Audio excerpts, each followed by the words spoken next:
vou conseguir, nossa. Bom, gente, queria agradecer por estar aqui, Luciene, Bia, todas as pessoas que estão colaborando. É sempre uma oportunidade maravilhosa trabalhar com vocês. A gente trabalha muito junto, né? Eu acredito muito nisso, em trabalhar junto. Então, quero agradecer por essa oportunidade e agradecer por estar aqui com vocês também. Bruni, maravilhosa, minha querida Hilda.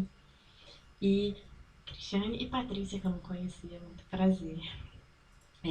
Antes de começar a falar, eu não tenho apresentação, eu preparei aqui uma fala, um roteirinho escrito e não é o que eu vou falar. Eu vou falar de outra coisa porque eu fui muito tocada pelas falas de vocês. Mas vou me ater ao tema da mesa, né? Educação, pesquisa e produção de conhecimento. Mas antes, eu queria saber de quem está aqui, porque de quem está em casa não dá para saber, não estou acompanhando aqui, se puder levantar a mão, quem trabalha, já trabalhou, ou por algum motivo esbarrou em educação museal na sua trajetória, na sua relação com os museus. Bastante gente. Bastante gente. Quantos de vocês têm uma formação específica em educação museal? Uma mãozinha lá atrás, uma aqui, mais ou menos. Eu separei aqui das falas anteriores 3 palavras, que foram as palavras que ficaram martelando na minha cabeça enquanto eu estava ouvindo. A sua é afeto. A sua é equidade. E a sua é formação. As nossas palavras para falar de educação museal, pesquisa e produção de conhecimento são afeto, equidade e formação. Essas palavras já estavam presentes na minha fala porque eu acho que elas têm tudo a ver com educação museal. Elas têm tudo a ver com fazer investigação e produzir conhecimento na educação museal. E elas têm tudo a ver com museus. A primeira coisa que eu anotei para minha fala de hoje foi uma observação sobre o próprio tema da mesa, que para mim já é um grande reconhecimento. Reconhecer que existe educação nos museus, que essa educação é uma educação museal, que os educadores fazem pesquisa e que na nossa prática e na nossa pesquisa a gente produz conhecimento. Para mim, isso é tão óbvio, porque isso é o meu cotidiano, né? Eu sou educadora museal, eu faço pesquisa e eu produzo conhecimento a partir da minha prática. Eu perguntei para vocês sobre a formação específica em educação museal, por quê? Porque ela não existe, né?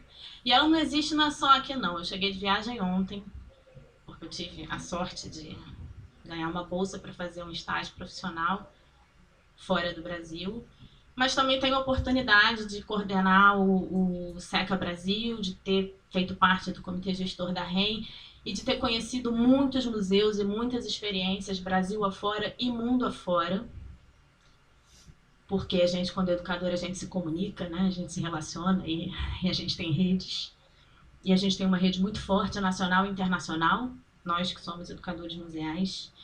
E isso é uma coisa que eu percebo em todos os lugares. Nós nos formamos na prática. Nós nos formamos conversando entre nós. Nós nos formamos nos relacionando, visitando os museus, né, participando de eventos como esse. E isso é uma realidade da nossa profissão, que aqui no Brasil não é reconhecida. Também não é reconhecida lá na Espanha, onde eu estava. Também não é reconhecida em Portugal, onde eu fiz pesquisa no meu doutorado. Não é reconhecida em muitos dos países da América Latina. E em muitos dos lugares onde ela é reconhecida, ela não é valorizada. A gente acabou, né, de ter essa experiência, estamos tendo ainda a experiência da pandemia. E uma das primeiras coisas que a gente viu acontecer foi o quê? Cartas, né, internacionais, porque os primeiros profissionais dos museus a serem dispensados, demitidos, ter os seus contratos suspensos, foram, entre outros, é claro, os educadores. Isso aconteceu nos maiores museus do mundo. Isso aconteceu nos países onde, em tese, os modelos de gestão na cultura, para os museus, são aqueles que nos quais a gente deve se espelhar.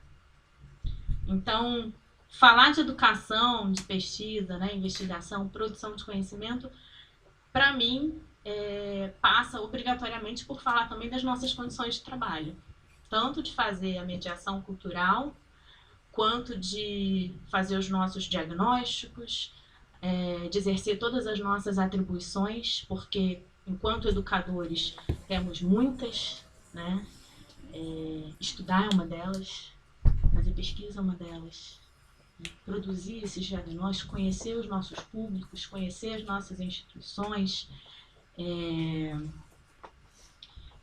e o reconhecimento é algo muito importante. Então, a gente está no Fórum Estadual de Museus do Rio de Janeiro, que é o segundo estado com maior número de museus do Brasil, não é isso? São Paulo primeiro, depois nós. Reconhecendo a educação museal e reconhecendo que a educação museal é uma atividade também de pesquisa que produz conhecimento, eu acho que é uma situação muito importante e a gente merece esse reconhecimento.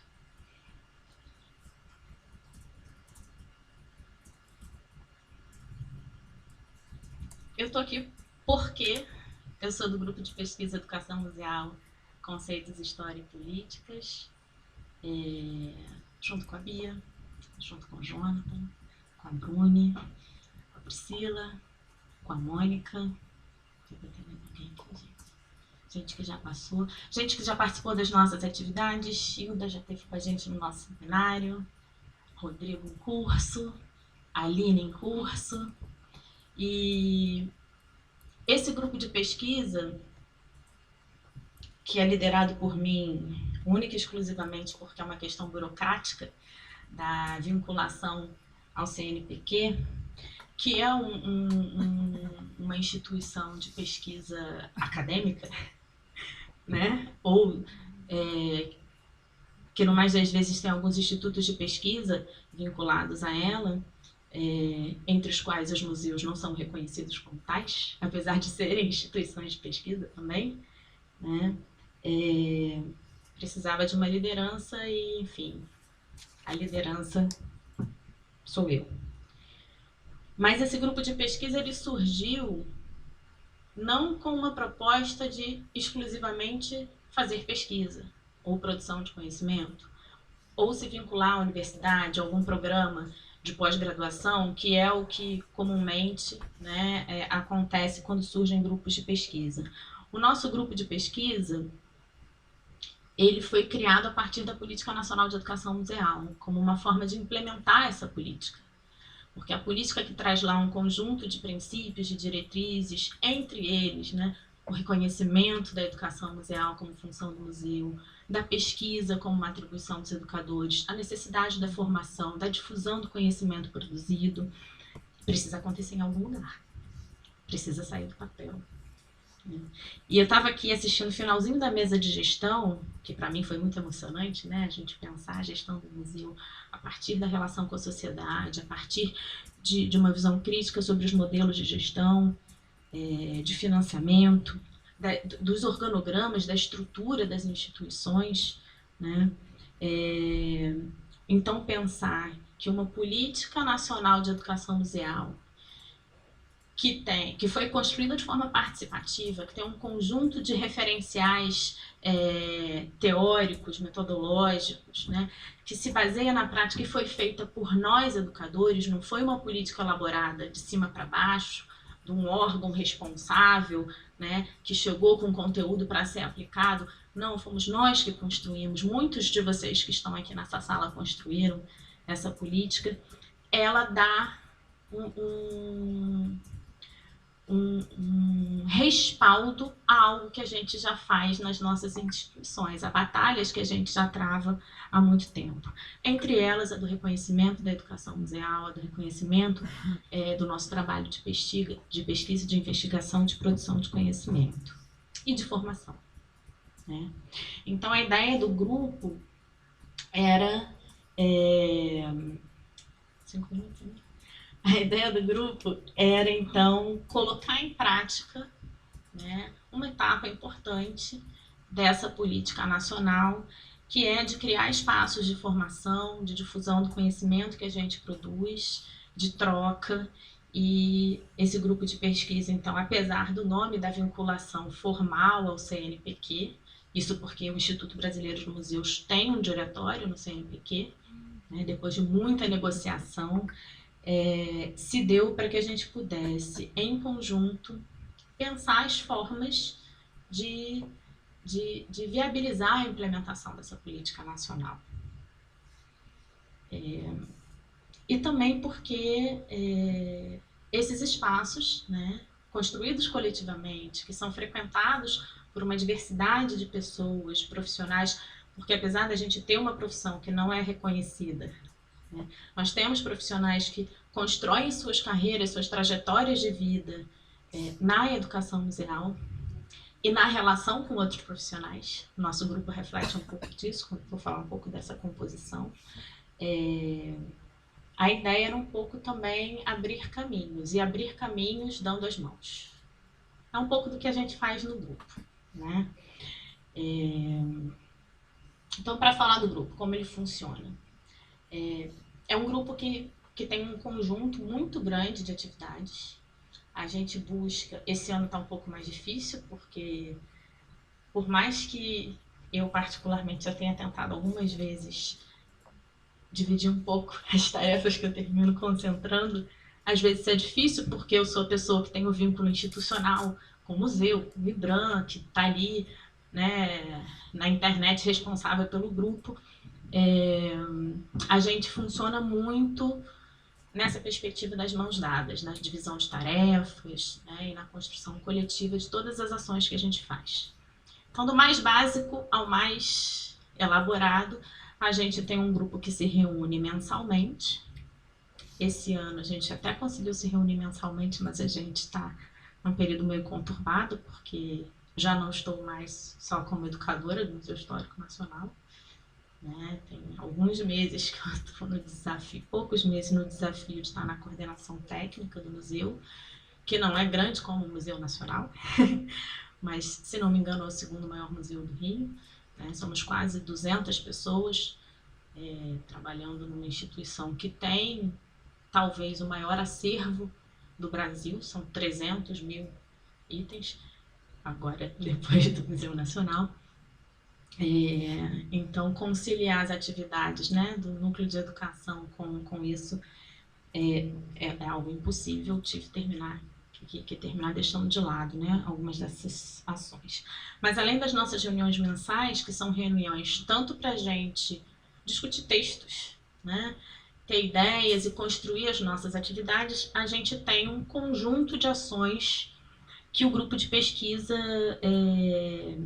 coordena junto com o Núcleo de Educação do Museu Histórico Nacional, que nos seus áureos tempos tinha 14 pessoas, uma equipe que tinha Jonathan, tinha Bruni, tinha Letícia, que hoje está aqui trabalhando no mar, e que agora tem só o Diogo. Porque a pandemia foi devastadora, em muitos sentidos. Mas entre as ações que a gente realiza, a gente faz cursos, né? Então, como eu mencionei aqui, né, teve gente aqui que conheceu o grupo, inclusive, a partir dos cursos que a gente faz, e o objetivo é promover formação específica para quem está atuando com educação museal, educação em instituições culturais, a partir de uma perspectiva teórica que vem, que está originada na Política Nacional de Educação Museal. Além das nossas reuniões e dos cursos, a gente realiza eventos, alguns internos, outros externos. Nós temos nosso seminário interno, onde os participantes apresentam suas pesquisas. A gente, o ano passado, inaugurou um outro formato de atividade também interno, que é a nossa jornada de práticas, porque somos educadores e trabalhamos em diversas instituições. Então, para além da discussão teórica, das nossas pesquisas que a gente desenvolve nas instituições ou na academia, a gente também conversa e troca experiência sobre a nossa prática enquanto educadores. A gente tem um conjunto de publicações, né, uma série de livros online pensados a partir de uma perspectiva acessível, que a gente produziu no ano passado, terminou virando uma série que vai ser contínua. A gente está organizando também dossiês sobre educação museal nos anais do Museu Histórico Nacional, uma revista já, né, bastante tradicional da área da museologia, e realiza pesquisas também, né? Então fizemos uma parceria que foi muito importante com a Secretaria aqui do Rio de Cultura e de São Paulo, que foi uma pesquisa com 2 questionários, um sobre o perfil de educadores e outro sobre a estrutura do trabalho educativo das instituições de todos os museus do IBRAM, todos os museus da Secretaria aqui do Rio do Estado e lá de São Paulo. E isso, não sei não cheguei a falar com vocês, né? Isso serviu de base para o que vai ser a PEN Brasil, que é uma pesquisa nacional que vai investigar a estrutura e o perfil dos educadores do trabalho educativo dos museus do Brasil. Essa pesquisa está em fase de elaboração, os questionários já foram produzidos. Hoje, inclusive, teve um evento para analisar. A ideia é que, a partir do ano que vem, ela comece a ser aplicada como uma política pública continuada. Então, a gente vai ter dados sobre a educação museal no Brasil de forma sistemática, a partir do ano que vem, se tudo der certo. E temos o nosso seminário Museu Educação, que acontece a cada 2 anos, enfim. É um conjunto de atividades que esse grupo, que é composto por educadores museais, museólogos, curadores, pesquisadores, historiadores, estudantes, professores do ensino básico, professores da universidade, né? Um grupo muito eclético, que com a pandemia se tornou também num grupo interestadual. São as ações que a gente realiza. Enfim, tudo isso numa perspectiva de provocação, tanto do Museu Histórico Nacional quanto das instituições a que as pessoas estão vinculadas, de cumprimento da Política Nacional de Educação Museal e de transformação da prática educativa, né, mas também das pessoas, para que elas se sintam cada vez mais coletivamente empoderadas para desenvolver o campo da educação museal. E como que eu já tenho que finalizar, vou tentar não passar muito, eu queria só fazer uma divulgação aqui do que vem sendo, nos últimos 4 meses pelo menos, o funcionamento que o Museu Histórico Nacional quer implementar a partir de uma nova gestão que iniciou no mês de fevereiro, que é a da participação, e que é muito a forma como esse grupo de pesquisa funciona. Então, a gente está com uma consulta aberta, tem a ver com o tema também, né, da formação e pesquisa. A gente está com uma consulta aberta, todos os anos o Museu Histórico Nacional faz o seu seminário, comemoração, né, do seu aniversário, no mês de outubro, e esse ano a gente está inaugurando uma metodologia de consulta pública que a gente quer levar para todas as áreas do museu. Então, a partir do ano que vem, a gente deve ter um edital que vai selecionar projetos para ocupar os espaços do museu, auditório, pátios. A gente vai ter edital para exposições temporárias. E a ideia é que a gente vai sempre realizando consultas públicas. A gente está até dia 17, semana que vem, com uma consulta pública aberta para saber o que vai ser o nosso seminário de outubro. Então, vocês podem dizer que temas vocês querem que sejam abordados, que palestrantes podem ser convidados, que atividades culturais podem acontecer nesse evento, que vai ser ou presencial ou híbrido, vai depender muito do que forem as propostas que a gente receber. E depois vamos fazer essa divulgação. A ideia é que isso se transforme na nossa forma de nos relacionarmos com a sociedade. É uma proposta que está dentro do nosso projeto de comemoração do centenário do museu, que é esse ano, em outubro. É um projeto Escuta, Conexão e Outras Histórias, que a gente espera que se transforme também na forma do museu se comunicar com a sociedade em todas as suas propostas. Então, é também um exemplo de como a gente, ali numa sementinha, começa um grupo de pesquisa com 8 pessoas. Lá em 2018, foi quando a gente começou, né, Jonathan? E aí foi crescendo, foi se ampliando para além dos educadores museais, foi se transformando numa coisa nacional, provocou o museu e Será que eu posso falar, gente? Porque amanhã vai ter uma reunião que vai discutir um assunto, não sei. De repente, a gente vai ter uma primavera de museus aí com um tema escuta, conexão e outras histórias. Porque no final das contas, a gente provoca, provoca, provoca e as coisas vão se expandindo, né? Então, ficou meio disperso, gente, porque eu fui realmente muito tocada pelo que vocês me falaram. Eu tentei fazer assim uma costura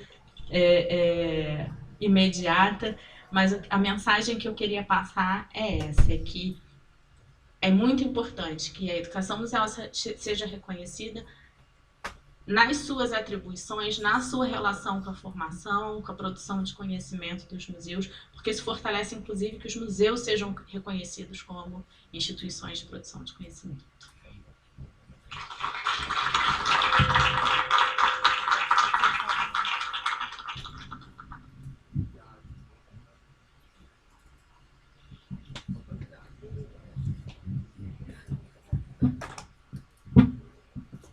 Oi. Ah, foi. Obrigado, Fernanda. Eu quero ver com a Bia como que a gente...